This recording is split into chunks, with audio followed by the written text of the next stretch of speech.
NASA 阿提米斯3号要在太空人上月球南极计划，上紧至2026年要执行任务。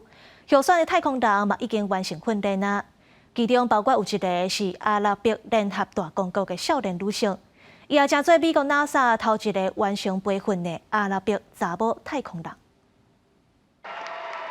甲共机成员同齐行至典礼现场，来自阿拉伯联合大公国的诺拉顺利完成太空人培训。2021年，伊打败4300名竞争者，获选阿联酋太空总署太空人，进入美国航太总署 NASA 受训。经过3年的努力，31岁诺拉唔但加做第一位来自 NASA 培训计划计业的阿拉伯女性，也有机会参与阿提米斯登月计划。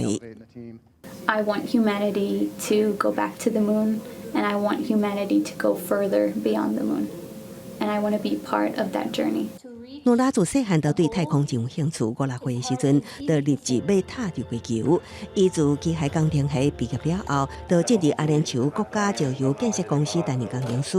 后来通过太空人选拔，在 NASA 为期30礼拜课程中，伊秉持热忱甲坚持努力的态度，完成包括太空漫步等专业训练，连多班同学也对伊真学乐。 The training was tough. I'm really proud of her that she finished all the training with us as one team. That's a really powerful message for all Emirati women.